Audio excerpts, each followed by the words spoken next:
सत्य समाचार, निष्पक्ष समाचार, समाज बदल्ने हाम्रो अभियान। नमस्कार, यो हो टाइम समाचार। म चाँदनी। सुरु गरौँ छठ पर्व सम्बन्धी समाचारबाट। सूर्यदेवको श्रद्धा भक्तिपूर्वक आराधना र पूजा गरी मनाइने छठ पर्व आज बिहान उदाउँदो सूर्यलाई अर्घ दिँदै सम्पन्न भएको छ।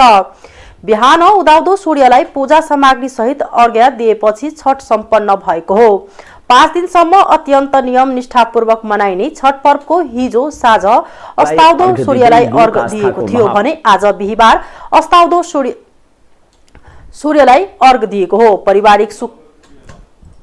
उदाउँदो सूर्यलाई अर्घ दिएको हो। पारिवारिक सुख शान्ति समृद्धि शारीरिक कल्याण रोगबाट मुक्ति तथा विभिन्न मनोकांक्षा पूरा होस् भन्ने उद्देश्यले आदिदेव सूर्य अर्थात् दीनानाथको उपासना गरी अत्यन्त श्रद्धापूर्वक छठ पर्व मनाइन्छ। छठ पर्वका अवसरमा पोखरी नदी तलाउ र जलसायमा श्रद्धालु भक्तजनको भिड लाग्ने गर्दछ। 5 दिनसम्म मनाइने छठ पर्वको पहिलो दिन व्रतालुहरूले माछ मरुवा बारेको थिए भने दोस्रो दिन नुहाएर अर्बा अर्बाइन भोजन गरेका थिए। तेस्रो दिन खरना, चौथो दिन अस्ताउँदो सूर्य र पाँचौं दिन उदाउँदो सूर्यको अर्घ दिइन्छ। उदाउँदो सूर्यलाई अर्घ दिने आजको दिनलाई पारण भनिन्छ। अर्घ दिएका छठ पूजाको सामग्री प्रसादको रूपमा ग्रहण गर्ने तथा वितरण गर्ने मिथिला अञ्चलमा प्रचलन रहेको छ। सत्य अहिंसा प्रति मानवको रुचि बढाउने र सबै जीवप्रति सहानुभूति राख्न अभिप्रेत गर्नु यस पर्वको विशेषता रहेको छ। पहिला मिथिला अञ्चल सहित तराई मधेसका बासिन्दाले मात्र मनाउने छठ पर्व पछिल्लो समय पहाडका बासिन्दाले समेत मनाउन थालेका छन्। जन्तु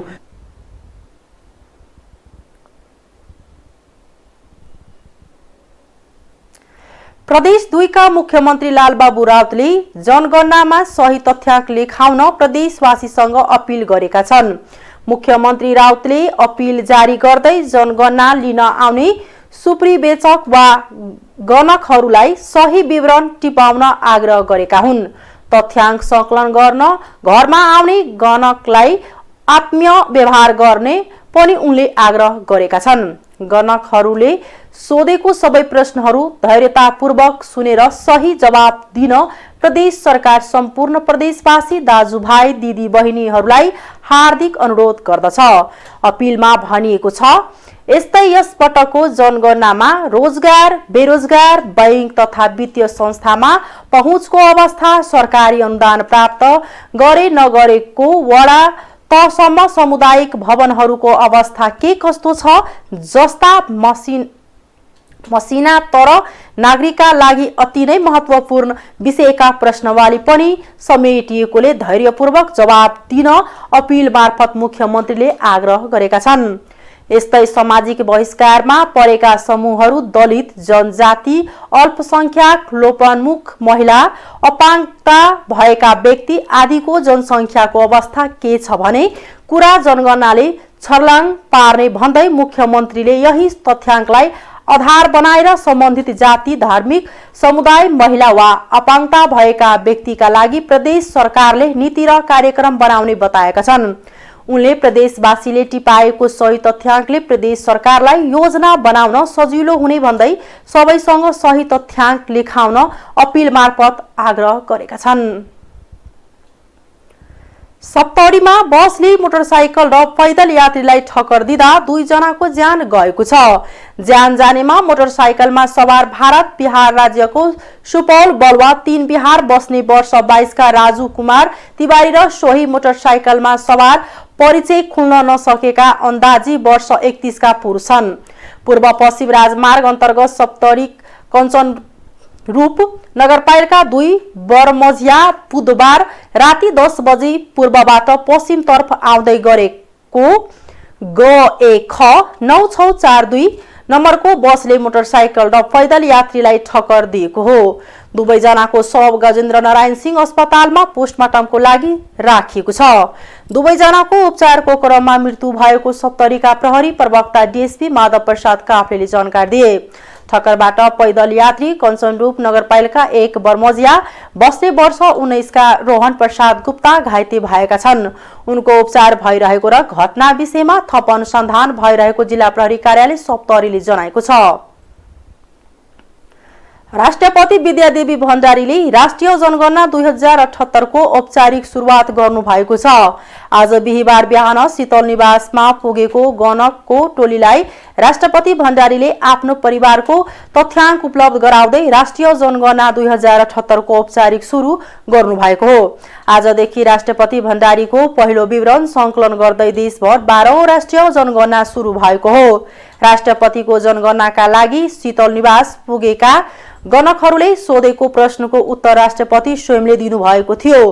केन्द्रीय तथ्याङ्क विभागका महानिर्देशक नेबिनलाल श्रेष्ठ सहितको टोली आज बिहान राष्ट्रपति निवासमा पुग्नु भएको थियो। जनगणनाको प्रश्नवालीमा 80 प्रश्न समावेश गरिएको छ। देशभर गणकहरू नागरिकका घर घरमा पुगेर जनगणना गरिरहेका छन्। मेरो जनगणना मेरो सहभागिता नारा सहित आजदेखि सुरु भएको जनगणना मङ्सिर 9 गते सक्दैछ। देशभरको जनगणना गर्न 40,000 गणक र 8,500 सुप्रिवेचक खटाइएको छ। सरकारले कोभिड-19 महामारीबाट प्रभावित भएका अति विपन्न परिवारलाई नगद अनुदानका लागि निवेदन दिन आह्वान गरेको छ। अर्थ मन्त्रालयले सूचना निकालेर कोभिड-19 बाट प्रभावित भएका अति विपन्न परिवारलाई नगद अनुदानका लागि निवेदन दिन आग्रह गरेको हो। अति विपन्न परिवारले अबको 15 दिनभित्र 10,000 रुपैयाँ नगद अनुदानका लागि निवेदन दिनुपर्ने मन्त्रालयले निकालेको सूचनामा उल्लेख छ।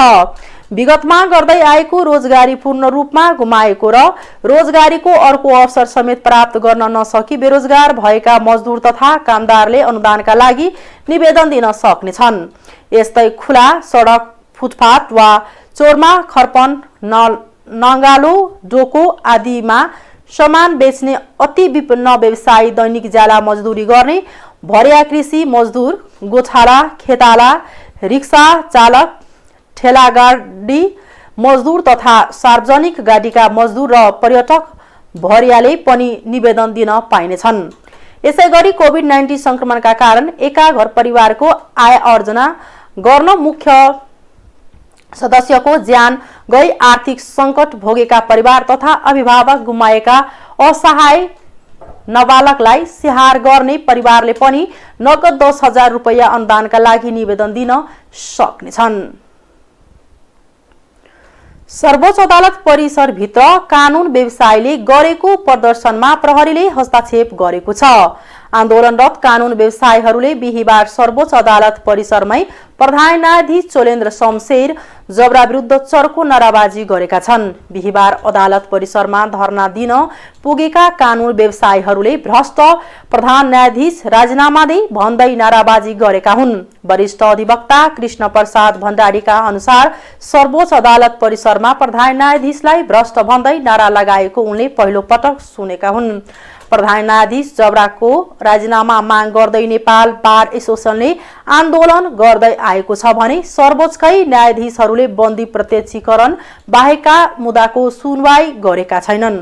बिहीबार सर्वोच्च परिसरमा भेला भएका कानून व्यवसायीहरूलाई सम्बोधन गर्दै सर्वोच्च अदालत बार एसोसिएसनका अध्यक्ष पूर्णमान सक्याले अहिलेको नेतृत्व परिवर्तन नगरेसम्म सुधार नहुने बताए। अब उहाँले छोड्नै पर्छ, उहाँले छोडेन भने हामी भौतिक रूपमा गेटमा अवरोध गर्नुपर्ने अवस्था आउँछ।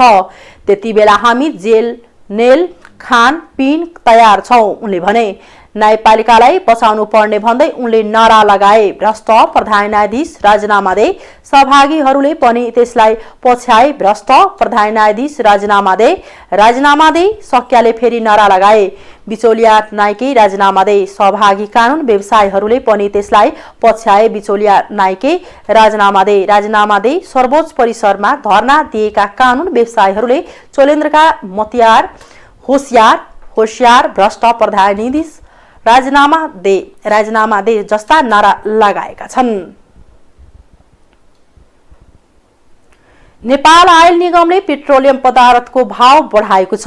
निगमले बुधबार सूचना प्रकाशित गरी पेट्रोल, डिजेल र मट्टी तेलमा प्रति लिटर 3 रुपैयाँ बढाएको हो। अब पेट्रोल प्रति लिटर 136 रुपैयाँ पर्नेछ भने डिजेल र मट्टीतेलको भाव 119 रुपैयाँ पुगेको छ।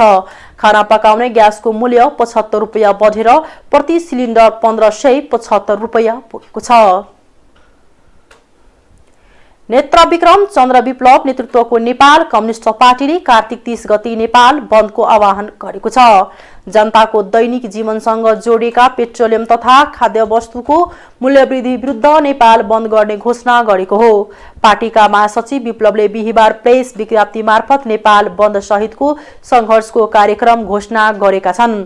कार्तिक 25 गते दिउँसो 3 बजे देशव्यापी विरोध प्रदर्शन, कार्तिक 26 गते प्रचार प्रसार र साझा मशाल जुलुस, कार्तिक 27 गते देशव्यापी प्रदर्शन दिउँसो 1 बजे 2 बजेसम्म 1 घण्टा, कार्तिक 28 गते बिहान 10 देखि 11 बजेसम्म 1 घण्टा चक्का जाम, कार्तिक 29 गते दिउँसो सिटी जुलुस, साँझ मशाल जुलुस र कार्तिक 30 गते नेपाल बन्द समाका कार्यक्रमहरू घोषणा गरेका हुन्। आर्थिक समाचार।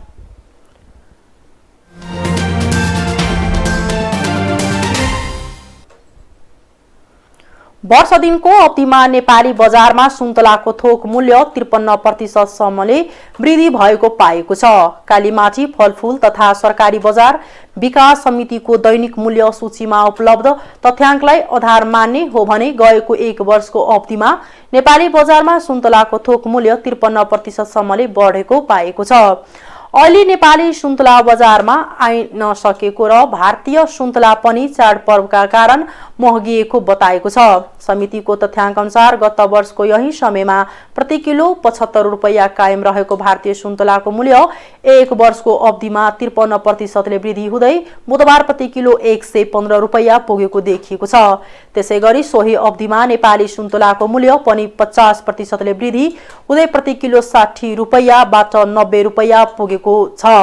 कालीमाटी फलफूल तथा सरकारी बजार विकास समितिका सूचना अधिकारी विनय श्रेष्ठका अनुसार अहिले चाडबाडका कारण सुन्तला लगायत फलफूलको माग बढेको कारण भारतीय सुन्तलाको मूल्य बढेको हो। नेपाली सुन्तला भने फटाफट मात्रै बजारमा आउन सुरु भएकाले मूल्य कम हुने केही समय लाग्ने उनले बताए। अब मन्जिर अन्तिम सत्तादेखि नेपाली सुन्तला प्रस्ता मात्रामा बजारमा आएपछि मात्रै मूल्य घट्ने उनको भनाइ छ। राष्ट्रिय सुन्तला जात बाली विकास कार्यक्रमको तथ्याङ्क अनुसार नेपालमा वार्षिक 1,77,000 मेट्रिक टन सुन्तला, 39,580 मेट्रिक टन काक्ती र 43,000 मेट्रिक टन जुनार उत्पादन हुने गर्छ। नेपालमा करिब 65 जिल्लामा सुन्तला जातका फलफूल उत्पादन हुने भए पनि व्यावसायिक रूपमा 44 जिल्लामा मात्र उत्पादन हुने गर्छ। नेपालमा माग हुने सुन्तला जातका फलफूल मध्ये आन्तरिक उत्पादनले करिब 80%ले बजार धान्छ भने बाँकी 20% विभिन्न मुलुकबाट आयात गरिन्छ। अन्तर्राष्ट्रिय समाचार।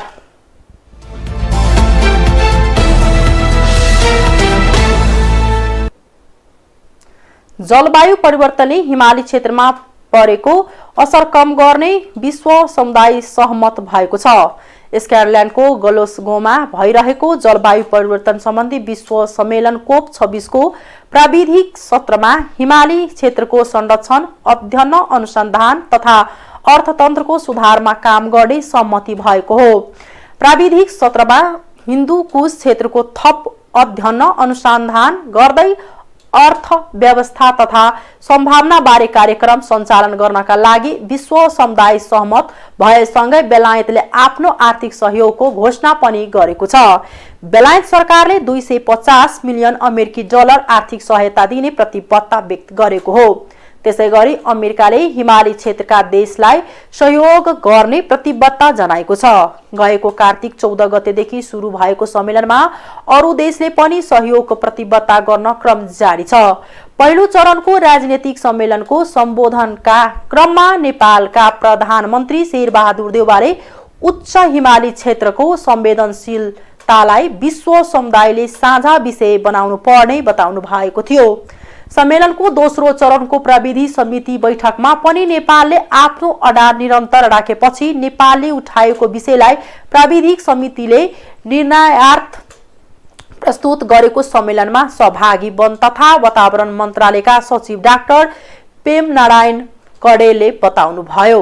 यो सहमतिले नेपाल लगायतका हिमाली देशले विभिन्न सङ्घ संस्थासँग समन्वय गरेर काम गर्न सक्ने बाटो खुलेको छ।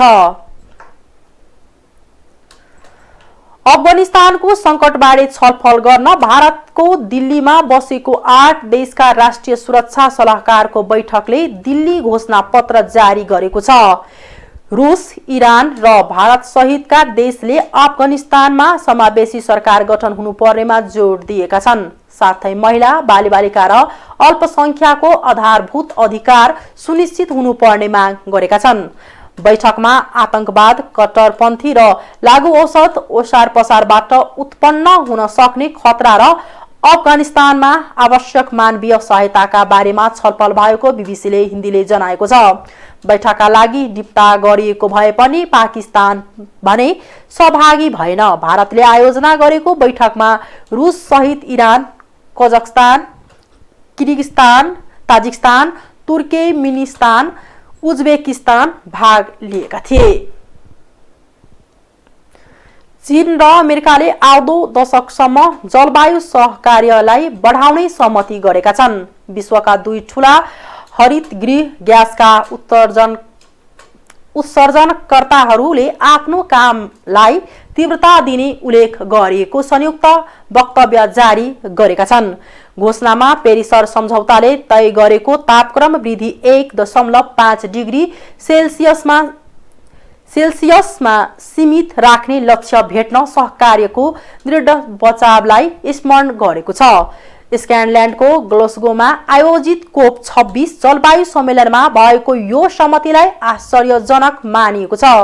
चिनिया राष्ट्रपति सी जिनपिङ ग्लासगोमा सहभागी नभएपछि उहाँको आलोचना भइरहेको थियो। चीनका मुख्य जलवायु वार्ताकार सी जिनवाले जलवायु परिवर्तनका मामिलामा चीन र अमेरिका बीच असहमति भन्दा धेरै सहमति रहेको बताउनु भएको छ। हस्त अहिलेको लागि टाइम समाचार यतिकै नै। हेर्दै गर्नुहोला टाइम्स टेलिभिजन। नमस्कार।